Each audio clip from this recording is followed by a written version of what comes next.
This story might hurt a little. Because it's about people like you. People who always show up, even when no one shows up for them. Stay with me on this one, you might finally understand something important. In a small town, there was a man named Aaron. Everyone knew him as the reliable one. If you had a flat tire at midnight, you'd call Aaron. If your babysitter canceled last minute, you'd call Aaron. Emotional breakdown at 2 in the morning? Yep, call Aaron, and Aaron always answered. Even when he was exhausted. Even when his own peace was shattered by the buzzing of his phone. Aaron worked long shifts at the local hardware store. It was hard work, heavy boxes, and low pay. But he never complained.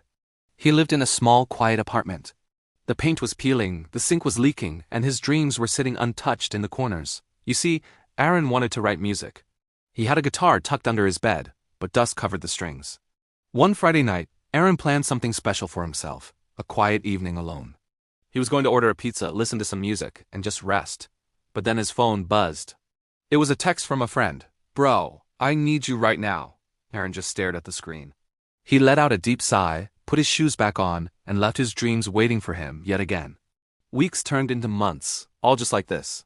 Aaron felt a deep, bone-aching tiredness. It wasn't from his job. It was from always being needed. Then one Sunday morning, Aaron fainted at work. He just collapsed, without any warning. At the clinic, the doctor looked at him seriously. "You're burned out," she said, emotionally and mentally.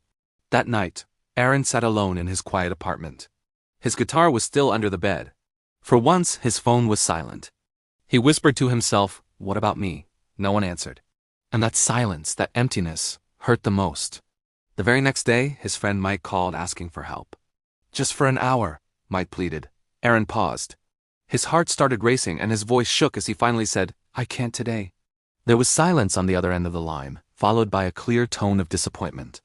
Aaron felt a wave of guilt, but also a strange sense of relief. That evening, he fixed his leaky sink. He cleaned his apartment, and he finally pulled out his guitar and played. Something inside him quietly shifted. The calls started coming less frequently. Some people from his life just disappeared completely. And while that truth stung, it also set him free.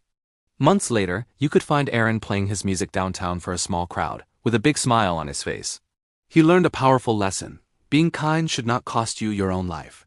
If you never choose yourself, others will choose for you, endlessly. Saying no isn't cruel, it's clarity.